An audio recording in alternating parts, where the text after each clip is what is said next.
24 positivi, 3 sospetti, 65 contatti stretti. Il pellegrinaggio ad Assisi per portare nella Basilica Superiore di San Francesco il presepe artistico di Parè si è trasformato in un maxi cluster di Covid. Il presunto caso indice dal quale sarebbe partito il focolaio è quello di un 78enne vaccinato ora ricoverato in terapia intensiva.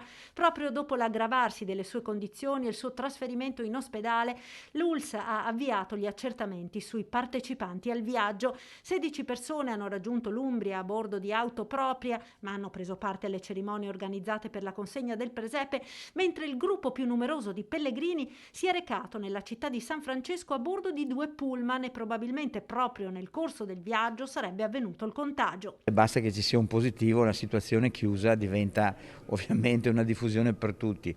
Abbiamo circa 25 positivi, abbiamo messo in quarantena tutti gli altri e speriamo che la cosa si fermi ai 25 positivi. Stiamo anche monitorando i contatti stretti, quindi vuol dire su 95 persone moltiplicate almeno per 4, stiamo monitorando oltre 360 persone. Al viaggio hanno partecipato diversi parrocchiani di Parè di Conegliano assieme a Protezione Civile e gruppo presepe artistico. In quarantena, anche se non ha partecipato direttamente al pellegrinaggio, il parroco di Parè, Don Michele, che si rivolge alla comunità. Questa esperienza ci insegna che quel bisogno che abbiamo tutti di normalità lo dobbiamo condire ancora molto, secondo me, con tanta prudenza.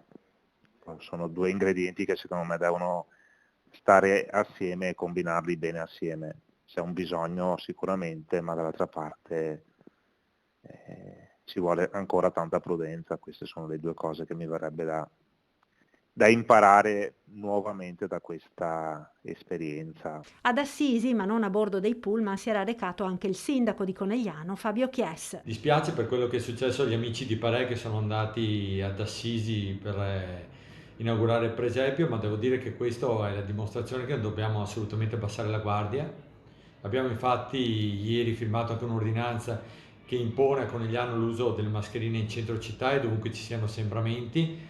Manteniamo le buone pratiche, dico soprattutto a tutti che il ritorno alla normalità potrà esserci nel momento in cui ci sarà un grande senso di responsabilità e si sarà usciti definitivamente dalla situazione di emergenza sanitaria. Per cui grande attenzione, passiamo queste vacanze di Natale cercando di evitare gli assembramenti e di mantenere le buone pratiche.